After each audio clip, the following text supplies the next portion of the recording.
लड़की चाहिए, औरत चाहिए, भाभी चाहिए, तलाकशुदा चाहिए, विधवा चाहिए, गे चाहिए। हमारे इंस्टाग्राम, फेसबुक, यूट्यूब और अन्य सोशल मीडिया प्लेटफॉर्म्स पर इस तरीके की ऐड आ रही है और यह ऐड आना, इसका मतलब है कि उन्होंने हमारी डेस्टिनेशन निर्धारित कर दी है। कितना ही भागें, उनके हिसाब से हमारा अंतिम लक्ष्य यही होना चाहिए। ऐसा उन्होंने पहले भी किया था हमारे नालंदा विश्वविद्यालय को जलाकर। जो थोड़ा बहुत भारतीयों में संस्कृति थी वो अब ख़त्म कर देंगे। इस तरीके की एडवर्टाइजमेंट ख़त्म कर देगी, बॉलीवुड वाले मिलके ख़त्म कर देंगे।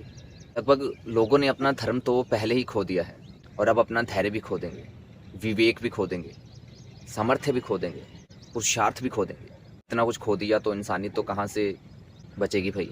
इस तरीके की ऐड आना, कोई भी यूथ, बच्चा, हर उम्र का व्यक्ति या कोई महिला या कोई लड़की कभी तो भावों में बहकर उस ऐड पे क्लिक करेगी, वो ऐप डाउनलोड होगा और इत्यादि इत्यादि।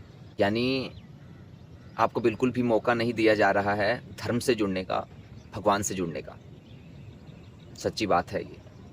आजकल के लोग कहते हैं भाई लड़की जीवन में होनी चाहिए, कोई ये नहीं कहता भाई पत्नी जीवन में होनी चाहिए, लड़की होनी चाहिए, क्योंकि पत्नी तो शादी के बाद आएगी, तब तक कौन वेट करे। लड़की होनी चाहिए, उम्र चाहे कोई भी हो, और गर्लफ्रेंड होनी चाहिए, बॉयफ्रेंड होना चाहिए, शादी के बाद भी होना चाहिए, लगातार रिलेशन होना चाहिए। लोग कामुक हो चुके हैं बहुत ज़्यादा, उनका देखना, उनका सोचना, उनका बोलना। और एक और आंधी जो घर कर गई है वो है मांसाहार। जो धर्म को मानते हैं वो धर्म के अनुसार मांस खाते हैं, जो धर्म को नहीं मानते उनके पाँव में तो पहले से ही बेड़ियाँ नहीं है।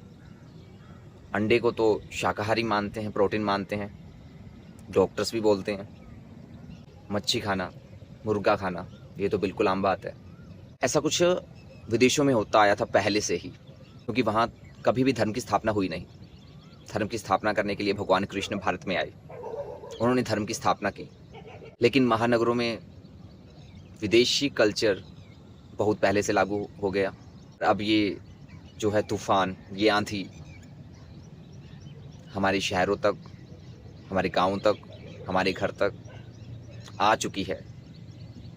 और स्थिति ऐसी हो चुकी है, आप किसी को बोलेंगे कि ये गलत है, चाहे आपका बेटा ही क्यों ना हो, आपकी बेटी ही क्यों ना हो, फिर आप उनकी नज़रों में नफ़रत के पात्र बन जाएंगे।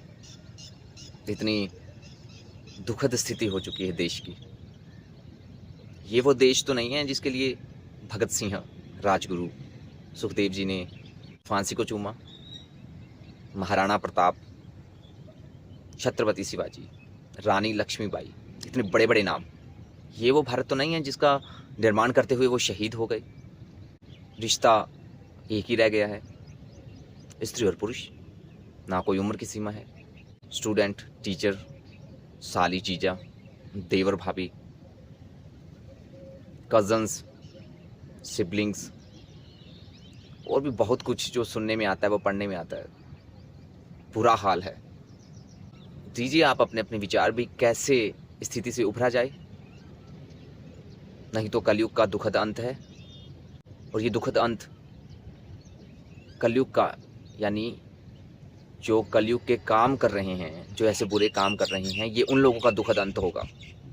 और हो रहा है, हम देखते हैं। हम नहीं देखते कि बड़े शहरों में कोई बस जा रही है, डबल बस जा रही है, रॉयल पैसेंजर्स बैठे हैं और एकदम से पलट जाती है और धूं धूं करके जलती है, कोई मदद के लिए भी आगे नहीं आता। क्या है ये? इससे दुखद क्या होगा किसी मनुष्य के लिए? वो इसी की हवा खा रहा है अंदर, ये अपनी नज़ारे में बैठा है और पता लगा कि ना भागने के लिए, ना बचने के लिए कोई मार्ग। और धर्म को तो अपने मानते नहीं, फैक्ट को मानते हैं। और सबसे बड़ी विडंबना एक ये भी हो गई है, जो धर्म को मानते हैं वो धर्म पर कट्टर हैं, वो साइंस को बिल्कुल भी नहीं मानते। और जो साइंस वाले हैं, जेन ज़ी, धर्म को बिल्कुल भी नहीं मानते, वो बिल्कुल साइंस पे कट्टर हैं। जबकि एक अच्छा व्यक्तित्व बनाने के लिए साइंस और रिलीजियस का समन्वय स्थापित करना होता है, तालमेल बिठाना होता है। धर्म है, ईश्वर है, वो है क्रिएटर, हम लोग हैं, हम हैं फाइंडर, रिसीवर। हमने केवल चीज़ों को ढूंढा है, बनी बनाई चीज़ों का यूज़ करके रिक्रिएट किया है। पर वास्तविक क्रिएटर तो ऊपर बैठा भगवान है जो सब देख रहा है। कुछ लोग भगवान को इसलिए नहीं मानते कि जब कर्म करके मेहनत करके खाना ही है तो भगवान किस काम का। भाई भगवान ने तो खुद धरती पर अवतार लेकर मेहनत करके खाया, तो फिर आप ऐसे क्यों सोचते हो अगर भगवान है, अगर भगवान को मैं मानूं तो मेरे को कर्म करने की ज़रूरत नहीं। लेकिन भगवान का सानिध्य प्राप्त होगा, धर्मों का सानिध्य प्राप्त होगा तो अवश्य ही हमारे जीवन में तरक्की होगी, हमारी बुद्धि विवेक बढ़ेगा, हमारा व्यक्तित्व सुधरेगा, हम नैतिक मूल्यों में आगे बढ़ेंगे, तकनीक को भी हम उच्च स्तर पर लेके जाएंगे। भारत एक गुरु देश है, सभी गुरु संत पीर फकीर भारत में ही आए थे। तो मेरा तो यही पर्सपेक्टिव है जीवन के बारे में, टाइम के बारे में, रिलीजियस के बारे में, और गलत चीज़ों से हमेशा दूर ही रहना चाहिए, क्योंकि कोयले की दलाली में मुंह काला होता है। अंगारों के पास बैठोगे तो एक आधा चिंगारा खुद के पास ही आएगा। दिक्कत तो होने वाली है, समस्याएं तो होने वाली हैं, बच नहीं सकते आप।